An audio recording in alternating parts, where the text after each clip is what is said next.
Hello नमस्कार, जय Hind. The beginners academy के ऑनलाइन प्लेटफॉर्म में आप सभी का स्वागत है। आज हम लोग मध्य प्रदेश के भौतिक प्रदेश और पठार के बारे में देखेंगे। तो हम लोग इसका बेसिक देख लेते हैं पहले कि मध्य प्रदेश में कितने भौतिक प्रदेश हैं। ठीक है ना। मध्य प्रदेश के भौतिक प्रदेश और पठार।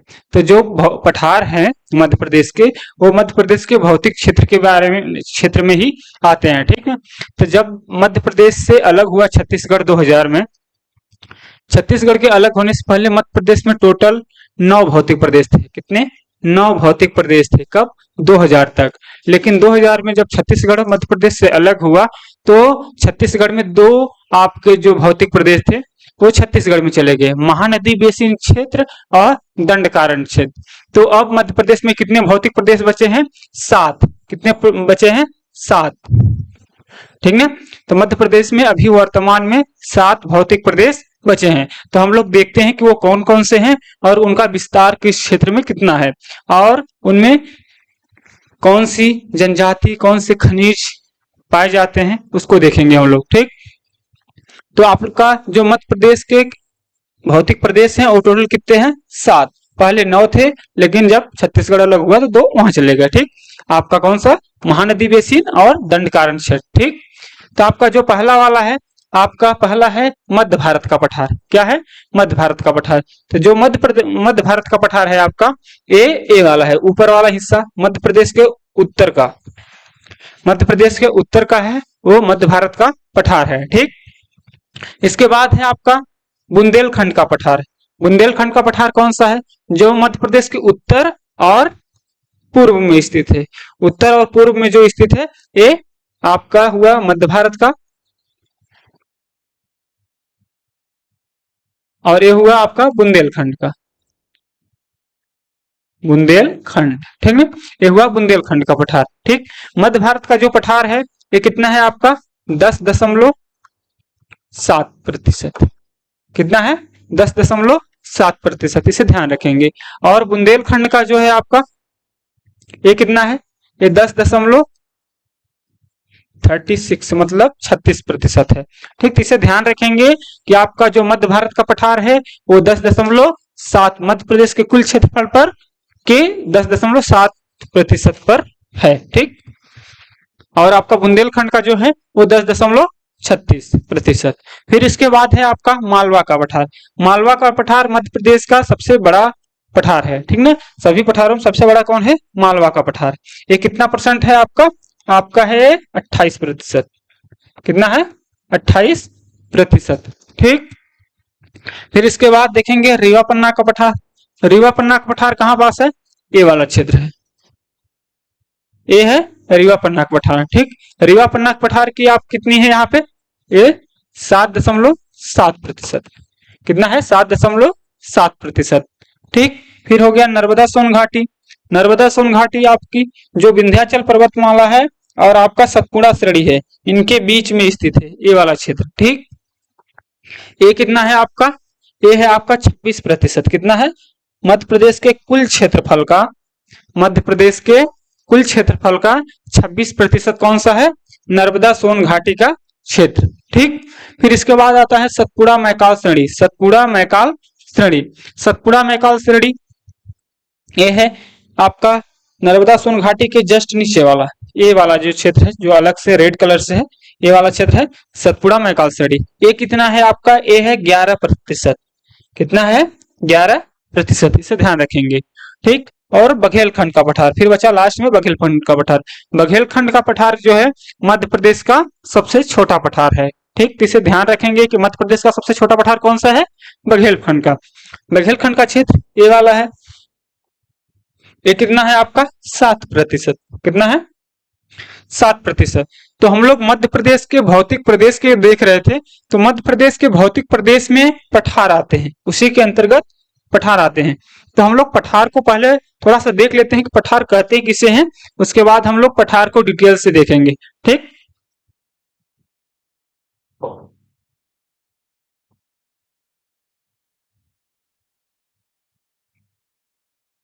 जो पठार होते हैं तो उसे देख लेते हैं कि पठार कहते हैं किसे हैं। आपका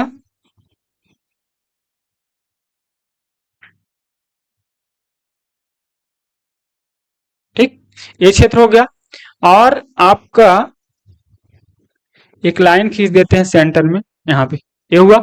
ठीक, अगर ये समुद्र से ऊंचाई लिया जाता है, किसी भी अगर ऊंचाई लिया जाता है तो समुद्र से लिया जाता है। ये मान लीजिए कि कितना है, 1000 मीटर ऊंचा। ठीक, 1000 मीटर है। तो अगर कोई भी शिखर पर्वत से मतलब शिखर या ऊंचाई पर स्थित कोई पहाड़, ठीक, अगर 1000 मीटर से ऊंचा है, ठीक, और वो समतल है, जैसे ये कितना हुआ, समतल हुआ, 1000 मीटर से ऊंचा है और समतल है, तो उसे क्या बोलते हैं, पठार। ठीक, तो इसी को हम लोग देखेंगे मध्य प्रदेश के भौतिक क्षेत्र में, इसी क्षेत्र को देखेंगे क्योंकि मध्य प्रदेश एक ऊंचाई पर स्थित है। ठीक, और पठारी क्षेत्र में पूरा है, पूरा मध्य प्रदेश के लगभग सभी थोड़ा बहुत क्षेत्रों को छोड़ के मध्य प्रदेश में पठार है। ठीक ना, तो पठार क्या होता है कि 1000 मीटर से ऊंचा अगर समतल वाला क्षेत्र हो तो पठार। यहीं पे हम लोग पर्वत भी देख लेते हैं, अगर 1000 मीटर से ऊंचा और शंकु आकार का है तो इसे पर्वत बोलते हैं। ठीक है ना, ध्यान रखेंगे, इसे क्या बोलते हैं, पर्वत। और अगर 1000 मीटर से नीचे है, 1000 मीटर से नीचे है और शंकु आकार है तो ये पहाड़ी होती है। क्या होती है, पहाड़ी। ठीक, इसे ध्यान रखेंगे। और आपका 1000 मीटर से अगर नीचे कोई समतल वाला क्षेत्र हो, 1000 मीटर से नीचे कोई समतल क्षेत्र हो तो ये होता है मैदान। ठीक, तो हम लोग क्या देख लिए, पठार। अब क्या पढ़ने वाले थे, पठार। तो पठार देख लिए कि 1000 मीटर से ऊंचा और आपका समतल क्षेत्र हो। लेकिन क्या है कि मध्य प्रदेश के सभी पठार जो हैं लगभग 600 से 800 के बीच में है। कितने हैं, 600 से 8। तो जो इसकी औसत ऊंचाई रहती है वो लगभग 600 से 800 ही रहती है। कितनी रहती है, 600 से 800 मीटर औसत। औसत ऊंचाई इसकी कितनी रहती है, 600 से 800। लेकिन जो इसका अगर देखा जाए रूल के तहत इसका कि 1000 मीटर से ऊंचा जो होता है वो पठार से था। जैसे हो गया आपका पामीर का पठार, तिब्बत वाला क्षेत्र हो गया वो पूरा पठार है। ठीक है, वो उसकी ऊंचाई 1000 मीटर से ऊंची है। ठीक है, लेकिन जो मध्य प्रदेश के पठार हैं वो 600 से 800 मीटर की ऊंचाई पर स्थित है। तो हम लोग पठार के बारे में देख लेते हैं। पठार को हम लोग डिटेल से देखेंगे यहाँ पे, पठार को डिटेल से देखेंगे। ठीक है, तो सबसे पहले है आपका मालवा का पठार।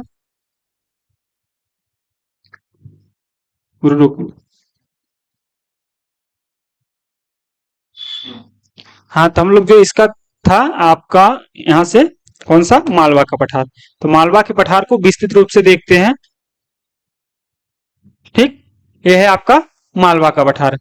तो जो मालवा का पठार है ये कहाँ पे स्थित है, तो ये आपका मध्य प्रदेश के पश्चिम भाग में, जो मध्य प्रदेश का पश्चिम वाला क्षेत्र है वहां पे मालवा का पठार ये वाला क्षेत्र है। और ये कितना है, 28%। कितना है, 28%। और अगर वर्ग किलोमीटर में देखें तो ये है 88,222.3। कितना, 88,222.3 वर्ग किलोमीटर, वर्ग किलोमीटर। ठीक ना, ये है। और मध्य प्रदेश का सबसे बड़ा पठार है, मध्य प्रदेश का सबसे बड़ा ज्यादा क्षेत्र में विस्तृत पठार मालवा का पठार है। ठीक, तो इसके बाद देखते हैं कि इस क्षेत्र में कौन सा, इसका निर्माण कैसे हुआ। तो इसका निर्माण जो है दक्कन के विशाल चट्टानों से हुआ है। किसका हुआ है, दक्कन के विशाल चट्टानों से हुआ है। और इस क्षेत्र को, जो ये वाला क्षेत्र है, यहाँ पे जलवायु इसकी बहुत ही खास है। तभी यहाँ के जो ये बहुत बड़े भूगोलविद थे, कौन, भूगोल, बहुत बड़े भूगोलविद जो टालमी थे, टालमी, टालमी ने कहा था इसे विश्व की सर्वश्रेष्ठ जलवायु। मालवा के पठार को टालमी बोले थे, मालवा के पठार को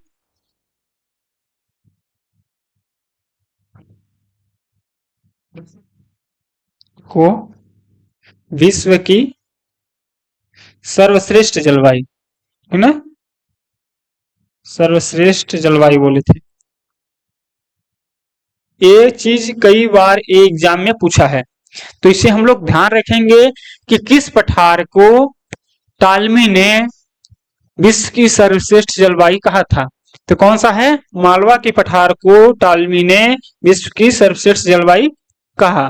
ठीक, इसे ध्यान रखेंगे, कई बार एग्जाम में ये चीज पूछ चुका है। फिर इसे मालवा के पठार को गेहूं की डलिया भी बोलते हैं। क्या बोलते हैं? गेहूं की डलिया। अब गेहूं की डलिया क्यों कहते हैं? क्योंकि गेहूं का उत्पादन इस क्षेत्र में ज्यादा होता होगा, ठीक ना, तभी तो गेहूं की डलिया बोलते हैं। यानी कि मालवा के पठार में सबसे अधिक गेहूं का उत्पादन होता है। ठीक, तो इसे ध्यान रखेंगे कि किस पठार को गेहूं की डलिया कहा जाता है? मालवा के पठार को गेहूं की डलिया कहा जाता है। ठीक, फिर इस क्षेत्र में देखेंगे नदियां। इस क्षेत्र की नदियां कौन कौन सी हैं? मालवा के पठार से बहुत सारी नदियां भी निकलती हैं। आपका यहाँ पे देखेंगे कौन सा? महू से, मऊ, क्या है? मऊ से निकलती है आपकी चंबल नदी। इंदौर के मऊ से निकलती है चंबल नदी। ठीक, ये आपका मध्य प्रदेश से राजस्थान जाती है और मध्य प्रदेश के मध्य भारत के पठार क्षेत्र को ये मतलब अपना जल देती है। तो इसको हम लोग देखेंगे कि ये जो चंबल नदी है वो मध्य भारत की जीवन रेखा भी कही जाती है। ठीक ना, तो यहां से चंबल नदी निकलती है। फिर इसके बाद इंदौर के काकरी बरडी से, इंदौर के काकरी बरडी से क्षिप्रा नदी निकलती है। कौन सी? क्षिप्रा नदी। ठीक, फिर इसके बाद आपका देवास से, कहां से? देवास, देवास से निकलती है आपकी कौन सी नदी? काली सिंधु नदी। काली काली सिंधु नदी कहां से निकलती है? देवास से। और ये इंदौर से निकलती है। कहां से? इंदौर, इंदौर के काकरी बरडी पहाड़ी से। कहां से? काकरी बरडी, इंदौर, इसको नोट कर लेंगे, इंदौर के काकरी बरडी पहाड़ी से निकलती है। ठीक, और फिर देवास से निकलती है काली सिंधु। सीहोर से निकलती है पार्वती नदी। कहां से? सीहोर, सीहोर से निकलती है आपकी, सीहोर जिले से पार्वती नदी। ये सारी नदियां आपका मालवा के पठार से निकलती हैं। तो यहाँ पे हम लोग देख लेंगे कौन कौन सी नदी है। यहाँ पे चंबल आपका हो गया। ठीक, आपका यहाँ पे चंबल के बाद क्षिप्रा नदी, क्षिप्रा, फिर काली सिंधी, काली सिंधु। ठीक, और इसके बाद आपका पार्वती, पार्वती नदी, और बेतवा नदी भी यहीं से निकलती है, रायसेन से, रायसेन के कुमरा गांव से, रायसेन, रायसेन के कुमरा गांव से कौन नदी निकलती है? बेतवा। कौन सी नदी? रायसेन के कुमरा गांव से कौन सी नदी निकलती है? बेतवा। ठीक ना, ते हो गया आपका। इसके बाद हम लोग क्या देखेंगे? जनजाति। इस क्षेत्र में जनजाति कौन सी है? जनजाति। ठीक, जनजाति। तो जनजाति जो है, तो यहाँ की मेन रूप से जनजाति है आपकी भील। भील मध्य प्रदेश के पश्चिमी क्षेत्र में झाबुआ और अलीराजपुर क्षेत्र में सबसे अधिक पाई जाती है। भील और बैगास, भील और बैगास, तो इससे ध्यान रखेंगे। यहाँ पे जनजाति कौन सी पाई जाती है? भील और बैगास। ठीक, तो इस तरह से हमने मालवा के पठार को, जो भी चीजें आपको एग्जाम की दृष्टि से महत्वपूर्ण थी उसे हमने देखा। जैसे होगा इसका निर्माण दक्कन की विशाल चट्टानों से हुआ है। फिर इसके बाद इस क्षेत्र को जो महान आपके भूगोल के वैज्ञानिक थे टालमी, टालमी ने इस क्षेत्र को विश्व की सर्वश्रेष्ठ जलवायु कहा है। तो ये कई बार एग्जामों में, छोटे हो या बड़े एग्जाम में, जैसे व्यापम हो गया, व्यापम के सारे एग्जामों में कई बार पूछ चुका है, आदर्श एग्जाम में भी ये चीज पूछा है। और इसके बाद इसे, इस क्षेत्र को गेहूं की डलिया भी बोला जाता है। फिर इसके बाद इस क्षेत्र की नदियां, तो नदियों को हमने देखा, चंबल नदी, क्षिप्रा नदी। चंबल नदी आपकी कहां से निकलती है? मऊ से, मऊ इंदौर से। क्षिप्रा इंदौर के काकरी बरडी से। इसके बाद काली सिंधी आपकी देवास से। पार्वती नदी सीहोर से। और बेतवा आपकी रायसेन से। ठीक, यहाँ पे बेतवा भी, बेतवा। ठीक ना, तो ये सारी नदियां कहां से निकलती हैं? मालवा के पठार से, मालवा के पठार और विंध्याचल पर्वत श्रृंखला से। ठीक, तो इस तरह हमने मालवा के पठार के बारे में विस्तृत रूप से देखा। फिर अगला है आपका नर्मदा सोन घाटी। कौन सा? नर्मदा सोन घाटी का क्षेत्र।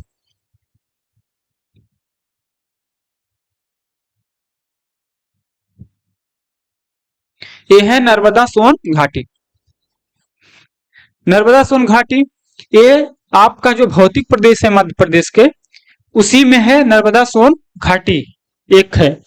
इसी के अंतर्गत पठार है, तो हम लोग पठार और भौतिक प्रदेश, मध्य प्रदेश का जो भौतिक प्रदेश है उसी के अंतर्गत पठार है, तो पठार देख रहे हैं और भौतिक प्रदेश दोनों, ठीक ना। तो ये है नर्मदा सोन घाटी। नर्मदा सोन घाटी जो है ये वाला क्षेत्र है, और ये एक सड़क की तरह दिख रहा है। कैसे दिख रहा है? सड़क की तरह, ठीक ना। ये दोनों तरफ आपका विंध्याचल पर्वतमाला, ऊपर की ओर इधर क्या है? विंध्याचल चल पर्वत, और इस तरफ क्या है? सतपुड़ा, सतपुड़ा क्षेत्र, सतपुड़ा पर्वत, ठीक। ये है सतपुड़ा पर्वत नीचे और ऊपर विंध्याचल, इन दोनों के बीच में है आपका नर्मदा सोन घाटी का क्षेत्र। ये है टोटल आपके मध्य प्रदेश के क्षेत्रफल का 26%। कितना है? नर्मदा सोन घाटी मध्य प्रदेश के कुल क्षेत्रफल का कितना है? 26%, ठीक। और अगर वर्ग किलोमीटर में देखें तो यह है 86,000 वर्ग किलोमीटर। कितना है आपका? 86,000 वर्ग किलोमीटर, ठीक। तो कितना है? 26%। कई बार एग्जामों में पूछा है कि नर्मदा सोन घाटी का क्षेत्र कितना है मध्य प्रदेश में, तो 26% है। वो अगर वर्ग किलोमीटर में पूछ दिया तो 86,000 वर्ग किलोमीटर में, इसे ध्यान रखेंगे, ठीक। फिर इसके बाद देखेंगे इसका निर्माण कैसे हुआ नर्मदा सोन घाटी का। नर्मदा सोन घाटी का दक्कन शैल से हुआ है। किससे हुआ है? दक्कन शैल से। और यहाँ पे धारवाड़ शैल का होगा, धारवाड़ शैल, ठीक। फिर कडप्पा,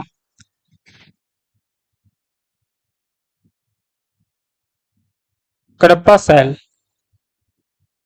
ठीक। तो इससे निर्माण हुआ है आपका किसका? नर्मदा सोन घाटी का, ठीक ना। फिर इसके बाद इस क्षेत्र के देखेंगे, इस क्षेत्र में मिट्टी कौन सी पाई जाती है? मिट्टी, इस क्षेत्र में मिट्टी जो पाई जाती है गहरी काली मिट्टी। कौन सी? गहरी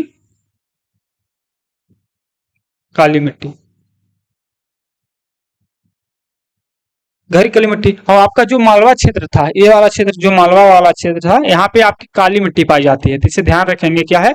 काली मिट्टी। मालवा में, मालवा में सर्वाधिक काली मिट्टी पाई जाती है। और जो आपका ये वाला क्षेत्र है नर्मदा सोन घाटी, यहाँ पे गहरी काली मिट्टी पाई जाती है, ठीक। फिर यहाँ पे आपका जो है खनिज, जो यहाँ पे खनिज है इस क्षेत्र में, यहाँ पे है सफेद संगमरमर, सफेद संगमरमर, सफेद संगमरमर, डोलोमाइट, डोलोमाइट, डोलोमाइट, ठीक, इस क्षेत्र में पाया जाता है, तो इसे ध्यान रखेंगे। फिर इसके बाद इस क्षेत्र में जो जनजाति पाई जाती है आपकी, वो है आपकी गोंड कुछ, और इसके बाद यहाँ पे आपके कुरकू, और कुछ मात्रा में यहाँ पे भील भी पाए जाते हैं, ठीक ना। तो यहाँ पे मुख्य रूप से गोंड, कुरकू, सारी जनजातियां, मिली जुली जनजातियां पाई जाती हैं इस क्षेत्र में, नर्मदा सोन घाटी में, ठीक। तो इस तरह से हमने यहाँ पे नर्मदा सोन घाटी का जो क्षेत्र देखा, ये आपके यहाँ पे गहरी काली मिट्टी पाई जाती है, कृषि की दृष्टि से महत्वपूर्ण क्षेत्र है ये वाला क्षेत्र यहाँ पे, ठीक ना। यहाँ से जो नदी निकलती है नर्मदा सोन घाटी, तो नाम से ही है कि नर्मदा यदि जब सतपुड़ा पर्वत से निकलती है तो इस क्षेत्र से आपको आपका किधर जाती है? पश्चिम की ओर, और पूर्व की ओर कौन सी जाती है? सोन नदी। इधर कौन सी नदी जाती है? सोन नदी, ठीक। तो ये हमने नर्मदा सोन घाटी के क्षेत्र के बारे में देखा। फिर अगला है इसके बाद नर्मदा सोन घाटी के बाद है आपका सतपुड़ा मैकाल श्रेणी। ये है सतपुड़ा मैकाल श्रेणी, ठीक। तो सतपुड़ा मैकाल श्रेणी कहाँ है? सतपुड़ा मैकाल श्रेणी मध्य प्रदेश के सबसे दक्षिण क्षेत्र में है, सबसे नीचे वाला क्षेत्र है जो मध्य प्रदेश का, वहां पे है सतपुड़ा मैकाल श्रेणी, ये वाला क्षेत्र। ये वाला क्षेत्र कौन सा है? सतपुड़ा मैकाल श्रेणी का, ठीक। तो ये कितना है आपका 11%, कितना है 11%। और अगर वर्ग किलोमीटर देखें तो यह है 34,000 वर्ग किलोमीटर। अब ये मध्य प्रदेश के जो कुल क्षेत्रफल है उसका ये 11% है आपका सतपुड़ा मैकाल श्रेणी, कितना है 11%, ठीक। और वर्ग किलोमीटर में देखें 34,000 वर्ग किलोमीटर, ठीक ना। और सतपुड़ा मैकाल श्रेणी जो है ये 7 पहाड़ियों से बनी है। सतपुड़ा मैकाल श्रेणी ये जो सत है ना, ये सत, ये 7 और ये बस पहाड़ी, 7 पहाड़ियों से। तो इसमें कौन कौन सी पहाड़ियां हैं आपकी, आपकी है अखरानी पहाड़ी, अखरानी, फिर बड़वानी, बड़वानी की पहाड़ी, फिर इसके बाद बीजागढ़, बीजागढ़ यहाँ पे है। फिर इसके बाद आपका एक हुआ, 2 बड़वानी की, तीसरी बीजागढ़ की, चौथी होगी आपकी असीरगढ़, असीरगढ़, ठीक। 5वां हो गया आपकी कालीभीत, कालीभीत की पहाड़ी, ठीक। 5वां, फिर 6वां नंबर हो गया आपका महादेव, महादेव पहाड़ी। फिर इसके बाद 7वां नंबर क्या हो गया मैकाल, मैकाल, ठीक। तो ये 7 पहाड़ियों से बना है आपका सतपुड़ा। कौन कौन सी, अखरानी की पहाड़ी जो आपका सबसे पश्चिम में है इधर, फिर इसके बाद है बड़वानी की पहाड़ी जो 52 गजा मंदिर है, जहाँ 52 गजा मंदिर किस पर है, बड़वानी की पहाड़ी पर, फिर इसके यहाँ पे है। फिर इसके बाद आपका बीजागढ़ पहाड़ी है, बीजागढ़ पहाड़ी के बाद फिर आपका असीरगढ़ है, असीरगढ़ के बाद फिर आपका असीरगढ़ में ही अकबर ने अपना जो अकबर था अपना आखिरी अभियान कहाँ किया था, असीरगढ़ में। अकबर ने अपना आखिरी अभियान कहाँ किया था, असीरगढ़ में। 1601 में असीरगढ़ को अकबर ने जीता था, ठीक। और असीरगढ़ एक और चीज के लिए फेमस है कि यहाँ कौन, जो शाहजहां था उसकी पत्नी का यहीं पे डेथ हुआ था, मतलब उनकी पत्नी की मृत्यु यहीं पे हुई थी असीरगढ़ में। कब, 1631 में। उनकी जिस पत्नी की याद में शाहजहां ने आगरा में ताजमहल बनाया है उसकी मृत्यु कहाँ हुई है, बुरहानपुर के असीरगढ़ में। कहा, बुरहानपुर के असीरगढ़ में,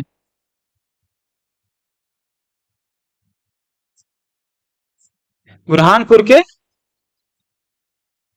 असीरगढ़ में, ठीक ना।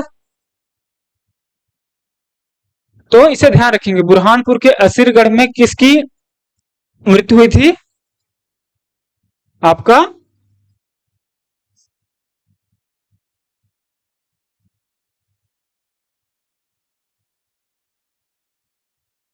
जो शाहजहां था उसकी पत्नी का। फिर असीरगढ़ और कालीभीत, असीरगढ़ और कालीभीत के बीच में एक दर्रा है, बुरहानपुर का दर्रा। बुरहानपुर का दर्रा कहाँ पे है आपका, असीरगढ़ और कालीभीत की जो पहाड़ियां हैं उनके बीच में है, तो इसे ध्यान रखेंगे। महादेव पहाड़ी जो है, महादेव पहाड़ी पर सबसे ऊंची चोटी, महादेव पहाड़ी पर सबसे ऊंची चोटी है। और सबसे ऊंची चोटी कौन सी है यहाँ पे आपकी, धूपगढ़। कौन सी है, धूपगढ़, जिसकी ऊंचाई कितनी है 1350 मीटर, 1350 मीटर, 1350 मीटर है। लेकिन कहीं कहीं किसी बुक में 1352 मीटर भी मिलता है, लेकिन कई अधिकतर जगहों पर यह 1350 मीटर ही लिखा हुआ है, तो इसे 1350 मीटर मानेंगे। ये किस पर है, महादेव पहाड़ी पर, महादेव पहाड़ी पर धूपगढ़ चोटी है, 1350 मीटर ऊंचाई है। अब यहीं पे महादेव पहाड़ी पर ही पंचमढ़ी है, क्या है, पंचमढ़ी, जहां मध्य प्रदेश का एक टूरिस्ट प्लेस है, बहुत बड़ा टूरिस्ट प्लेस है। तो यहाँ पे क्या होता है कि सबसे अधिक वर्षा होती है, कितना होती है 199 सेंटीमीटर, ठीक है, 199।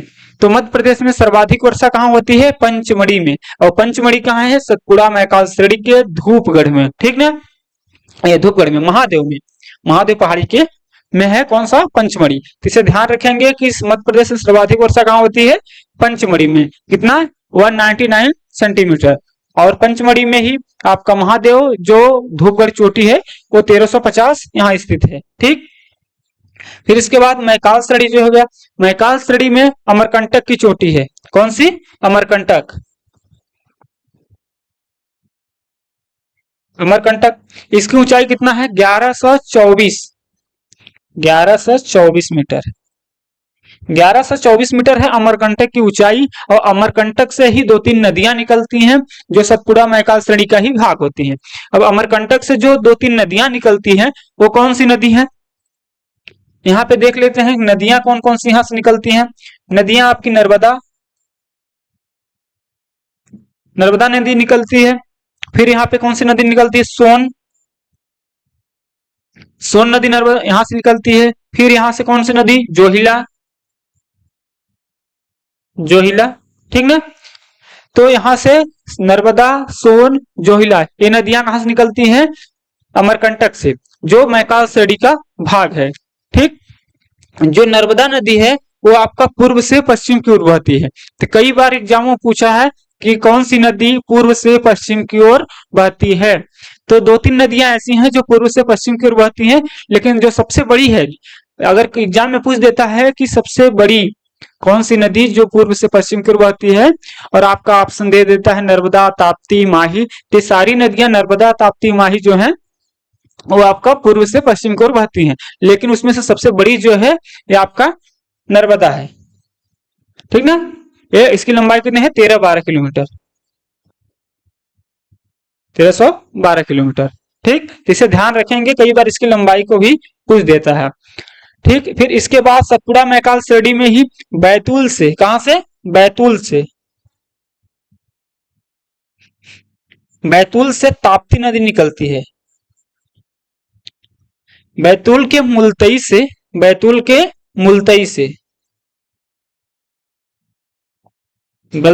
के मुलतई से ताप्ती नदी निकलती है। और ये भी किधर जाती है? आपका इधर की ओर,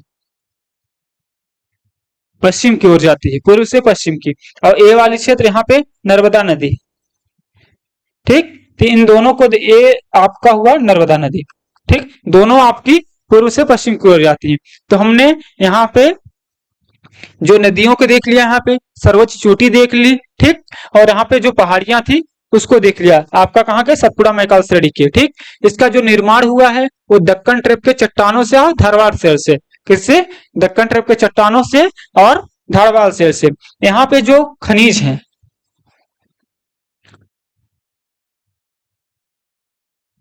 इस क्षेत्र का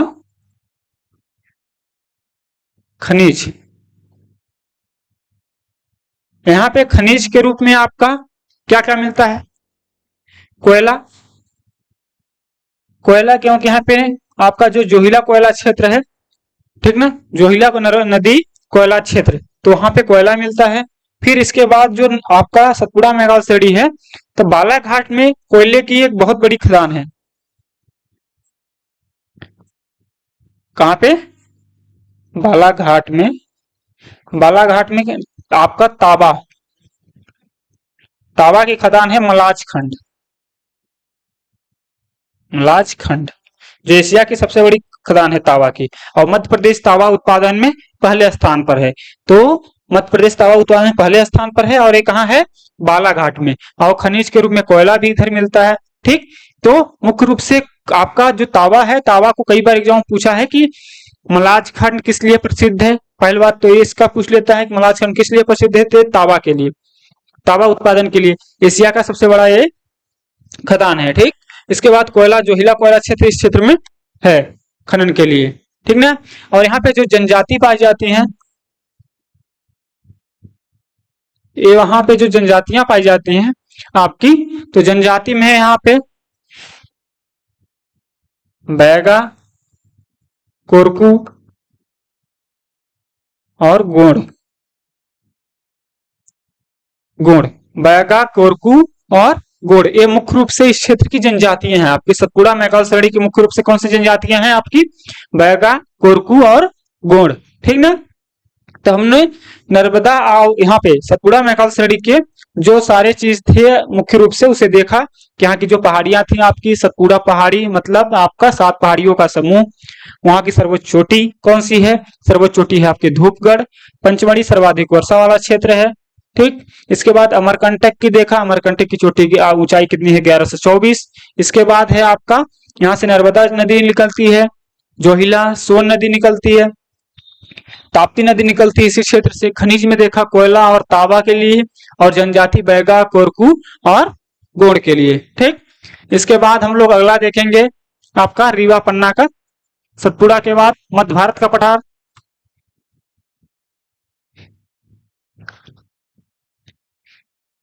सतपुड़ा के बाद आपका मध्य भारत का पठार, यह है आपका मध्य भारत का पठार।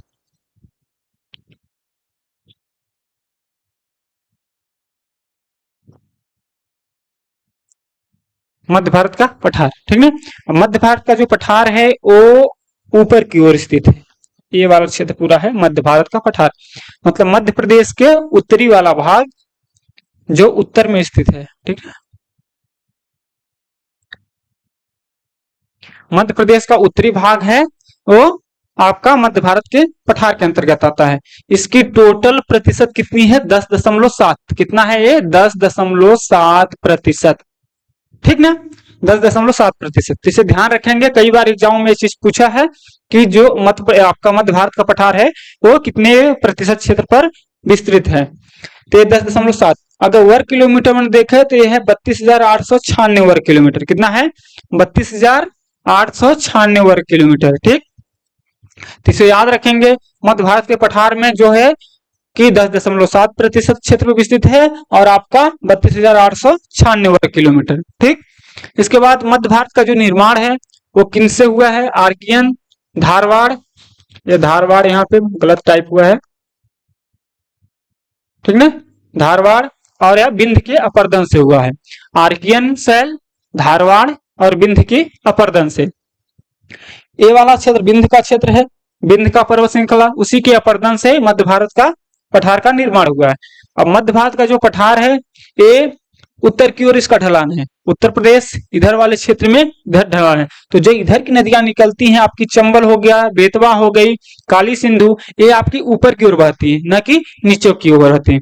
ठीक ना, ये कहां से निकलती हैं सारी नदियां जो हैं, वो विंध्याचल पर्वत से। इसीलिए विंध्याचल पर्वत को गंगा बेसिन की विभाजक रेखा बोलते हैं, जल विभाजक रेखा। क्योंकि जो विंध्याचल है, विंध्याचल से ऊपर वाली जो नदियां ऊपर से निकलती हैं उसके वो ऊपर की ओर जाती हैं। ठीक, यहीं से ये नीचे की ओर नहीं जाती हैं, तो ऊपर की ओर इसका ढलान है। तो यहाँ पे हम लोग देखेंगे कि वहां पे कौन कौन सी नदियां इस क्षेत्र से होकर गुजरती हैं। तो जो चंबल नदी है वो मालवा के पठार से निकलती है, लेकिन वो होकर यहाँ कहां से जाती है, आपके मध्य भारत के पठार से, इस क्षेत्र से होकर जाती है आपकी चंबल नदी। चंबल नदी, अब चंबल नदी का यहाँ पे क्या उपयोग है, चंबल नदी से जो नहरें निकाली गई हैं वो मध्य भारत के पठार की सिंचाई के लिए बहुत ही उपयोगी होता है। यहाँ पे नहर, नहर सिंचाई, नहर से सिंचाई के लिए यहाँ पे मध्य भारत के पठार में बहुत ही उपयोगी होता है। तो चंबल नदी को मध्य भारत की जीवन रेखा बोलते हैं, मध्य भारत की, मध्य भारत पठार की जीवन रेखा, जीवन रेखा, जीवन रेखा। तो मध्य भारत के पठार की जीवन रेखा किस नदी को बोला जाता है, चंबल नदी को। इसे ध्यान रखेंगे, कई बार एग्जाम में चीज पूछा है कि मध्य भारत के पठार की जीवन रेखा कौन सी नदी को बोला जाता है, तो चंबल नदी को। ठीक, इसके बाद जो काली सिंधु नदी निकलती है, काली सिंधु भी इसी क्षेत्र से होकर जाती है और बेतवा भी इसी क्षेत्र से होकर जाती है। ठीक, तो इन नदियों को देखेंगे कि यहाँ से जो नदियां निकलती हैं तो किस क्षेत्र में और कहाँ पे इनका जल का उपयोग होता है। फिर यहाँ पे जो आपका खनिज है, खनिज, यहाँ पे चुना पत्थर, ठीक ना, चुना पत्थर, चुना पत्थर के लिए बहुत ज्यादा यहाँ पे फेमस है ये जगह ऊपर की ओर। और आपका इमारती पत्थर, इमारती पत्थर। तो इमारत बनाने के लिए जो यहाँ से पत्थरों का उपयोग किया जाता है, तो इमारती पत्थर और चूना पत्थर विशेष रूप से खनिज के ज्यादा नहीं मिलते, लेकिन ये क्षेत्र मिले जाते हैं आपका चूना पत्थर और इमारती पत्थर, ठीक ना।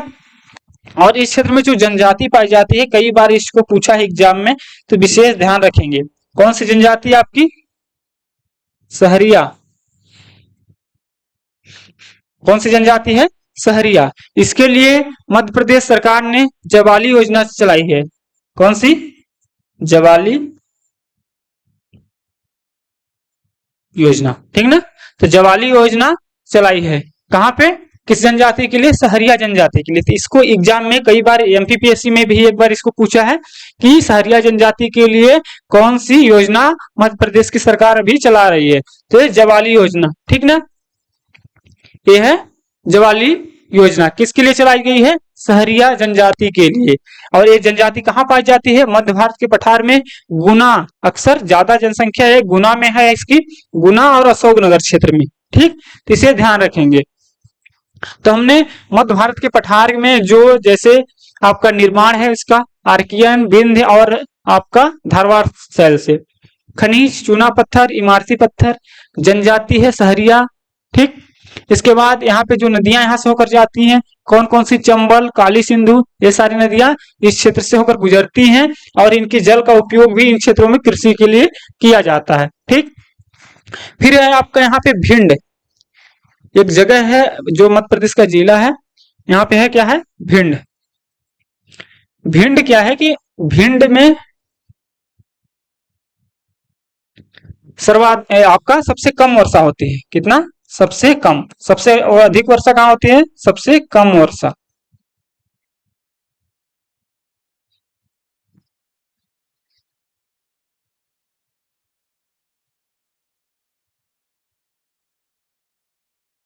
सबसे कम वर्षा कहाँ होती है?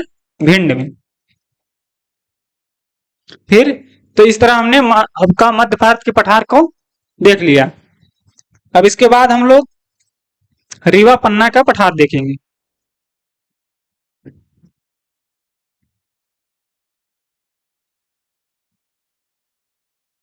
यह है आपका रीवा पन्ना।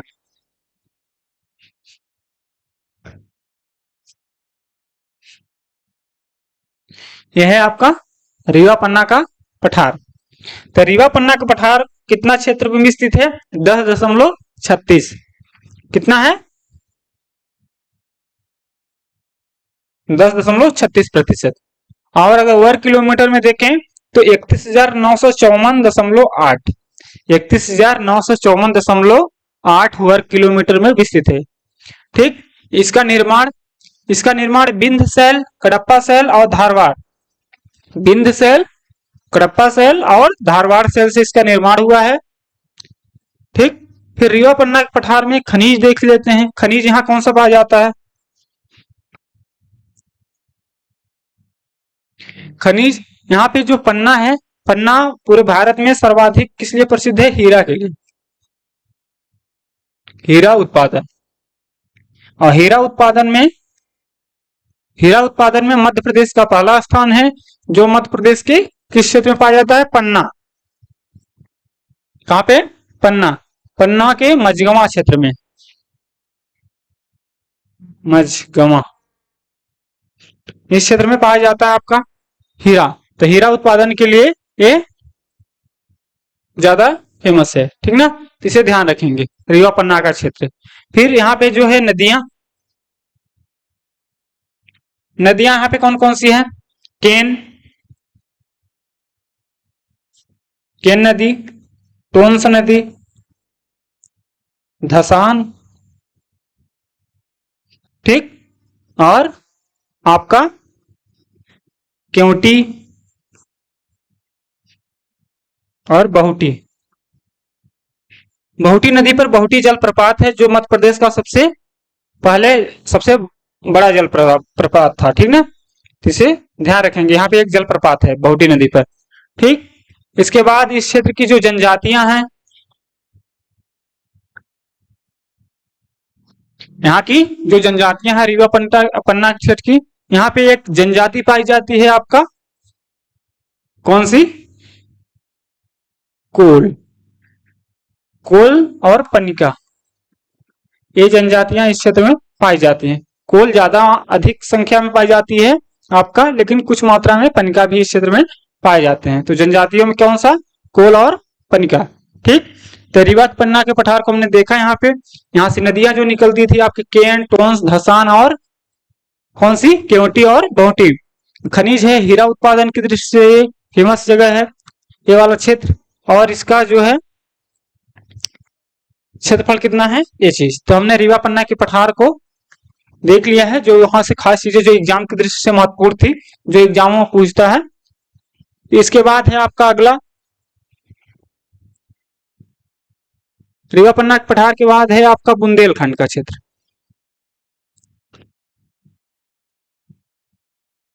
क्या है? बुंदेलखंड का पठार। ठीक ना। बुंदेलखंड के पठार की विस्तृत क्या है, ये वाला क्षेत्र है। बुंदेलखंड का पठार जो है वो आपका उत्तर और पूर्व में स्थित है। किधर? उत्तर और पूर्व में। ठीक। इसका निर्माण कैसे? ये आपका 7.7% है टोटल मध्य प्रदेश के टोटल क्षेत्रफल का।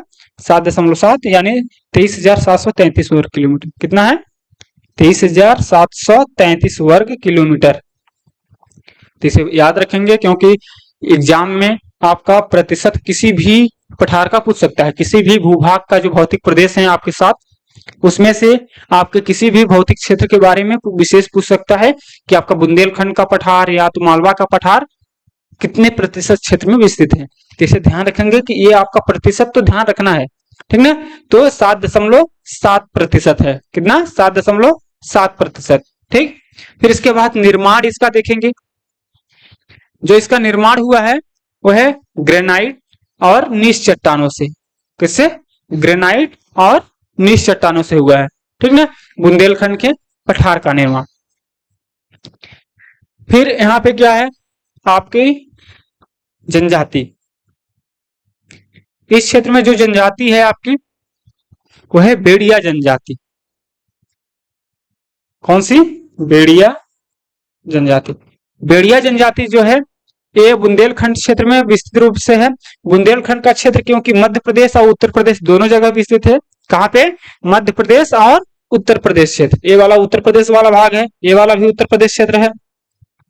तो इस क्षेत्र में आपकी बेड़िया जनजाति ज्यादा अधिक जनसंख्या में है। ठीक ना।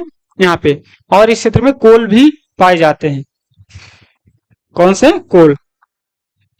तो कोल, बेड़िया और कोल जनजाति किस क्षेत्र में पाई जाती है? आपकी बुंदेलखंड क्षेत्र में। ठीक। फिर नदी,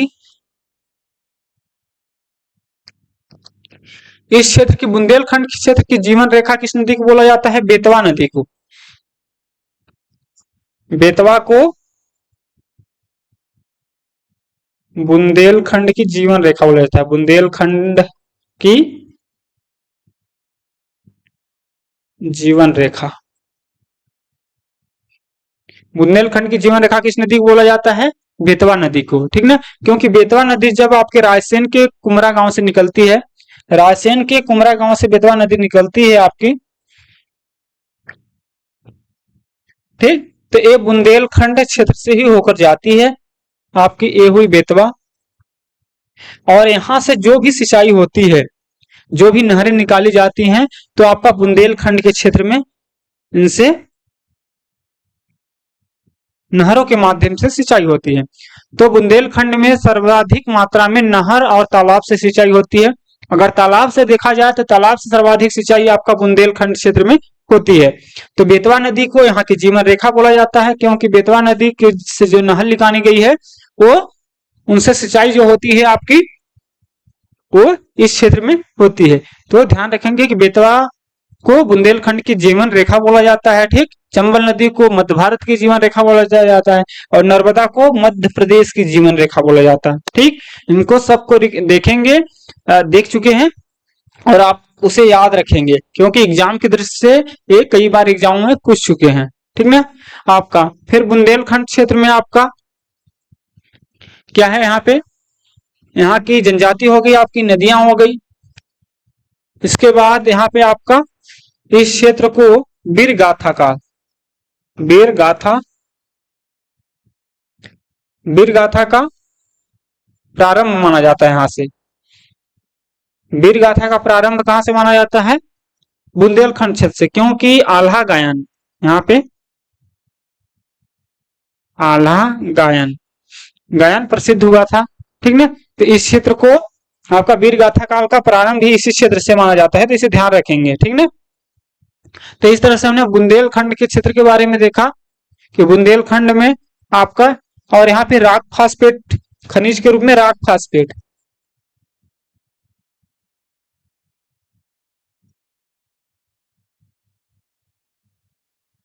राक फास्फेट कुछ मात्रा में यहाँ पे मिलता है।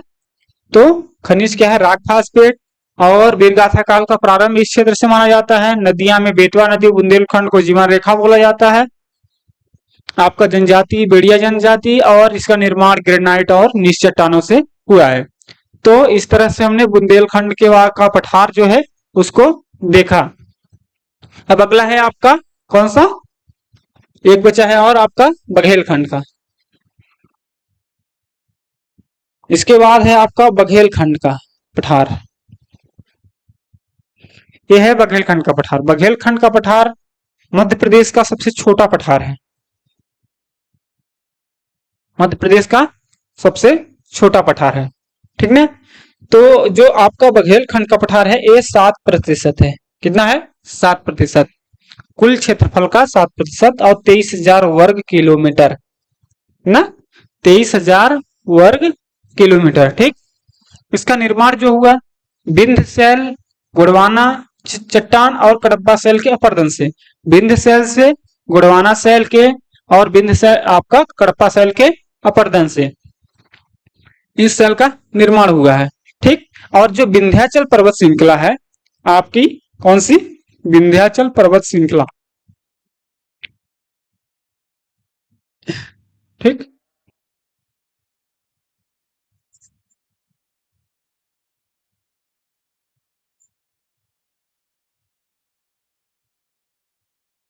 विंध्याचल पर्वत श्रृंखला। विंध्याचल पर्वत श्रृंखला का ये सबसे अंतिम वाला भाग है।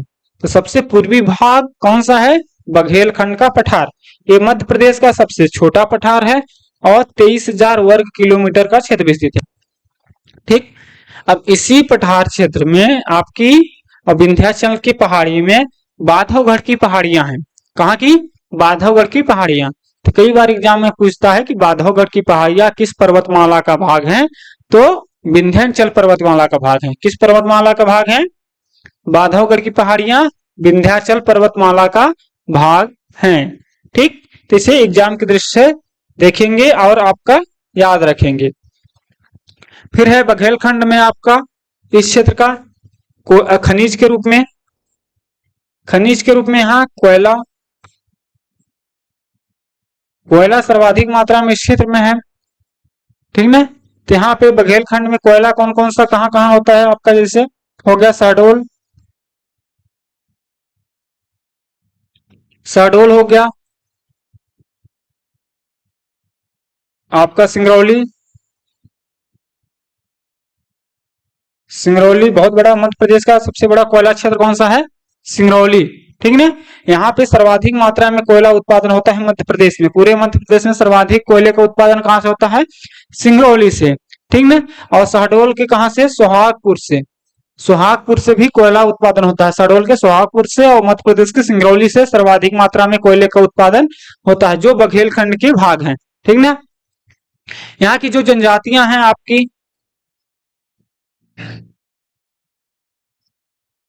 यहाँ की जो जनजातियां हैं, जनजातियां में यहाँ पे है क्या है?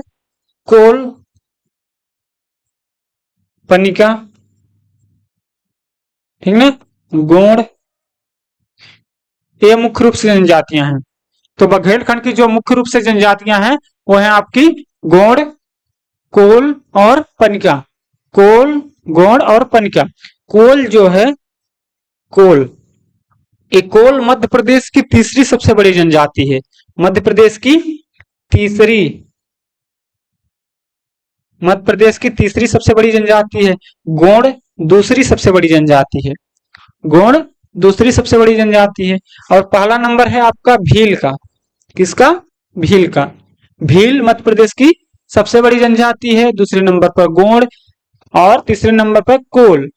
ये मध्य प्रदेश की 3 प्रमुख जनजातियां हैं। और पूरे भारत की देखी जाए तो गोंड भारत की आपकी पहले स्थान पर है, पहली सबसे बड़ी जनजाति है गोंड। लेकिन अगर मध्य प्रदेश में बात किया जाए तो मध्य प्रदेश की सबसे बड़ी जनजाति कौन सी है?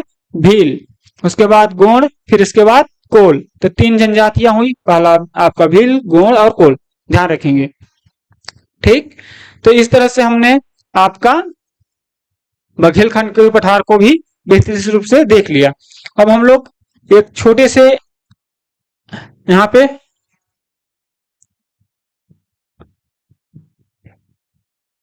जो सारे पठार हैं, पठार की जो चोटियां हैं उसको देख लेते हैं।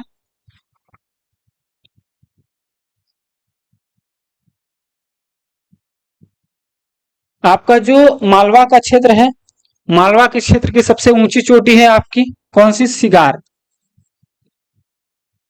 कौन सी है? सिगार। सिगार की ऊंचाई है 881 मीटर। ठीक, ये फर्स्ट नंबर की है सबसे ऊंची चोटी। फिर इसके बाद यहाँ पे एक और है आपके दूसरे नंबर की, क्या है? जनापाव। जनापाव ये है 854 मीटर। ठीक, ये दोनों चोटियों का नाम हम याद रखेंगे कि मालवा की सबसे ऊंची चोटी कौन सी है? सिगार, और दूसरी है जनापाव 854 मीटर। कितना? 854 मीटर। ठीक, इसके बाद आते हैं हम यहाँ पे बुंदेलखंड वाले क्षेत्र में। कहाँ पे? बुंदेलखंड क्षेत्र पे। बुंदेलखंड की सबसे ऊंची चोटी है आपकी कौन सी? सिद्धि बाबा। सिद्धि बाबा, ये कितनी है आपकी? 1172 मीटर। 1172 मीटर है सिद्धि बाबा। ये है आपका किसका? मालवा का। मालवा का भाग। ये है आपका ये वाला क्षेत्र बुंदेलखंड का। बुंदेलखंड, ये है बुंदेलखंड और ये है मालवा वाला क्षेत्र। तो मालवा की सबसे ऊंची चोटी कौन सी है? सिद्ध बाबा। ठीक, इसके बाद है पन्ना और बिंध्य वाला क्षेत्र। पन्ना और बिंध्य वाला क्षेत्र, पन्ना, रीवा पन्ना, रीवा पन्ना का क्षेत्र है। और रीवा पन्ना के क्षेत्र में यहाँ की सबसे ऊंची चोटी जो है वो है गुडबिल। कौन सी? गुडबिल या सद्भावना शिखर। भावना शिखर या कालूमार। इसकी ऊंचाई कितनी है आप बताइए? 754 मीटर। कितना है? 754 मीटर। ठीक है, तो गुडबिल या सद्भावना शिखर ये बिंद की है। बिंद है रीवा पन्ना की क्षेत्र की सबसे ऊंची चोटी। फिर है आपका बुंदेलखंड की सबसे ऊंची चोटी कौन सी है? सिद्धि बाबा। कितनी है? 1172 मीटर। ठीक ना, ये है आपका बुंदेलखंड की। मालवा की सबसे ऊंची चोटी है आपका सिगार, जो इतनी है 881 मीटर। ठीक ना, और दूसरी चोटी है जनापाव 854 मीटर। इसके बाद जो सतपुड़ा मैकाल श्रेणी का भाग है धूपगढ़। क्या है? धूपगढ़, यह है 1350 मीटर। 1350 मीटर। ये कहाँ पे है? आपका सतपुड़ा मैकाल श्रेणी का क्षेत्र है, उस क्षेत्र में ये है चोटी आपकी। फिर इसी क्षेत्र में है अमरकंटक। क्या है? अमरकंटक। ये वाला मैकाल श्रेणी का अमरकंटक है। अमरकंटक, यह है 1124 मीटर ये क्षेत्र ऊंचाई। ठीक है, तो इस तरह से हमने मध्य प्रदेश के जो पर्वत शिखर थे उसे भी अच्छे से देख लिया कि जो है आपका सिगार हो गया सबसे ऊंची चोटी मालवा की, बुंदेलखंड की सबसे ऊंची चोटी सिद्धि बाबा, फिर विंध्य की सबसे ऊंची चोटी आपकी गुडविल या सद्भावना शिखर कालूमार। यह है आपका कहाँ? दमोह में। कहाँ है? ये वाला सिद्धि बाबा दमोह में है। ठीक ना, फिर इसके बाद है आपका अमरकंटक। धूपगढ़ सबसे ऊंची चोटी है सतपुड़ा मैकाल श्रेणी की, और अमरकंटक है दूसरे नंबर की चोटी। ठीक है, तो इस तरह से हमने बघेलखंड के पठार को भी, वहां के जो चोटी थी आपकी बड़ी, उसको भी देखा। तो इस तरह से हमने मध्य प्रदेश के जो भौतिक प्रदेश थे और भौतिक प्रदेश के अंतर्गत जो आपके पठार आते थे, तो इसे हमने विस्तृत रूप से देखा। ठीक, तो हम लोग इसे अच्छे से देख लेंगे। और एग्जाम की दृष्टि से ये टॉपिक बहुत ही महत्वपूर्ण था, भौतिक प्रदेश के बारे में। कई बार हमेशा ही एग्जाम में इससे क्वेश्चन पूछाता है, मध्य प्रदेश के भौतिक क्षेत्र से और इनसे पठार जो इस क्षेत्र में और चोटी जो है यहाँ से। तो इसमें बहुत सारी चीजें कवर हो जाती हैं आपकी। क्या मध्य प्रदेश का भौतिक क्षेत्र भी कवर होता है, आपके पठार भी मध्य प्रदेश के जो हैं वो, और मध्य प्रदेश की जो चोटियां हैं वो भी कवर हुई। यहाँ पे जो इस पठार क्षेत्र में जो आपके खनिज हो गए, जनजातियां जो हो गई, जो इस पठारों से नदियां निकलती थी, उसको इस टॉपिक में हमने मध्य प्रदेश के भूगोल से रिलेटेड लगभग सारी चीजें कवर की हैं भौतिक प्रदेश के बारे में। तो अगर वीडियो अच्छी लगी हो तो चैनल को सब्सक्राइब कीजिएगा, शेयर कीजिएगा। अगली वीडियो में हम लोग मध्य प्रदेश की नदियों को विस्तृत रूप से देखेंगे कि मध्य प्रदेश की नदियां, कौन सी नदी कहाँ से निकलती है, उसकी लंबाई कितनी है और उस पर कौन से बांध स्थित हैं। तो अगर वीडियो अच्छी लगी हो तो शेयर कीजिएगा, चैनल को सब्सक्राइब कीजिएगा। धन्यवाद।